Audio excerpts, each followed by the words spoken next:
उपमुख्यमंत्री एकनाथ शिंदेंच्या शिवसेनेचा गुणरत्न सदावर्ते यांना धक्का बघायला मिळतोय। एसटी बँकेचे 12 संचालक सदावर्तेंची साथ सोडतायत। 18 पैकी 12 संचालक हे शिवसेनेमध्ये प्रवेश करणार आहेत, तर संध्याकाळी 5 वाजता ठाण्यामध्ये हा पक्षप्रवेश पार पडणार आहे। या प्रवेशामुळे शिवसेना आणि भाजपात वादाची शक्यता दर्शवली जाते।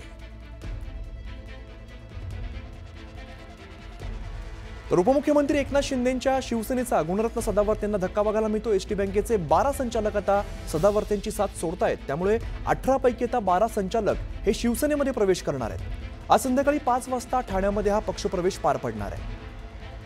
या सगळ्या घडामोडींमुळे शिवसेना आणि भाजपात वादाची शक्यता आहे। उदय जाधव आमचे प्रतिनिधी अधिकची माहिती देत आहेत। उदय, आपण बघतोय 18 पैकी 12 संचालक हे शिवसेनेमध्ये जात आहेत।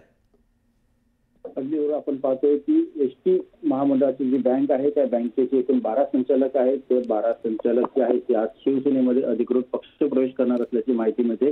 ठाण्यामध्ये हा पक्षप्रवेश होणार असल्याची माहिती मिळते।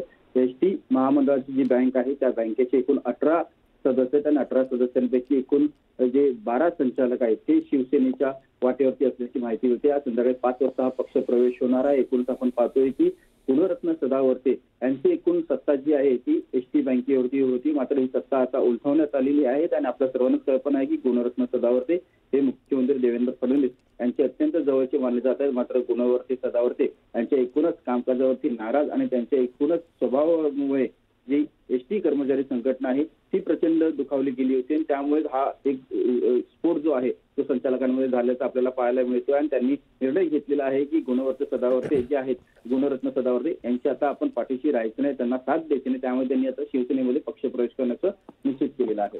निश्चित उदय, धन्यवाद या सगळ्या माहितीसाठी। पुढची महत्त्वाची बातमी, काँग्रेसमध्ये अनेक पदाधिकारी पद घेऊन बसलेत, मात्र निवडणुकीमध्ये पक्षविरोधी काम करतात अशा लोकांना पदमुक्त करा अशी मागणी खासदार प्रतिभा धानोरकरांनी केली आहे। यावेळेला त्यांनी पक्षात गटबाजी करणाऱ्यांचा समाचार घेतलाय। तर काँग्रेसने आयोजित केलेल्या आढावा बैठकीत त्या बोलत होत्या। दरम्यान स्थानिक स्वराज्य संस्थेच्या निवडणुकीत इतर पक्षाचे उमेदवार निश्चित होऊन ते कामाला देखील लागलेत, मात्र काँग्रेसमध्ये वेळेपर्यंत उमेदवार ठरत नाही याचा फटका काँग्रेसला बसतोय अशी खंत प्रतिभा धानोरकर यांनी व्यक्त केलेली आहे।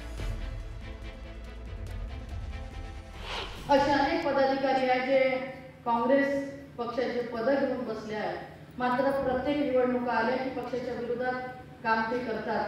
काही लोकांना भाजपाचा फूडका आलाय, काही लोकांना शिवसेनेचा फूडका आलाय आणि पद मात्र काँग्रेसचं घेऊन आहे। अशा सगळ्या लोकांना पदमुक्त करून त्यांना ज्या पद्धतीने स्वतः काम करायसाठी आपण त्यांना मोकळं केलं पाहिजे। काही लोकांना शिवसेनेचाही फार फूडका येऊ नये, काँग्रेसचे पदाधिकारी म्हणून आहे पण शिवसेनेच्या आमदारांसोबत शिवसेनेच्या खासदारांसोबत सतत फिरत असतात। व्यापारी महासंघाने पुकारलेल्या मनमाड बंदला चांगला प्रतिसाद मिळालाय। संपूर्ण शहरात कडकडीत बंद पाळण्यात आलेला आहे। 2 दिवसापूर्वी व्यापारी महासंघाचे अध्यक्ष, त्यांचा भाऊ आणि पुतण्यावरती करण्यात आलेल्या प्राणघातक हल्ल्याच्या निषेधार्थ व्यापारी महासंघाने बंद पुकारलाय।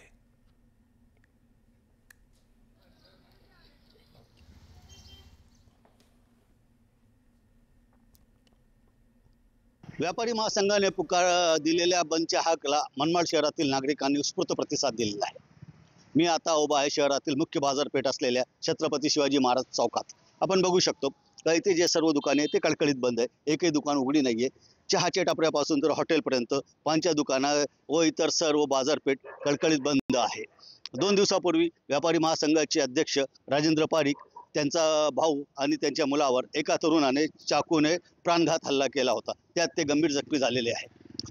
या तरुणावर कडक कारवाई करण्यात यावी, त्याला कडक शिक्षा देण्यात यावी यासाठी हा बंद पुकारण्यात आलेला आहे। बंदमधून दवाखाने, हॉस्पिटल, दूध डेअरी यासह इतर जीवनावश्यक वस्तू आहे ते वगळण्यात आलेले आहे। सकाळपासून सुरू झालेला हा बंद संध्याकाळपर्यंत राहणार असल्याचे सांगण्यात आलेले आहे। त्याच्यामुळे नागरिकांची मात्र मोठी गैरसोय झालेली आहे।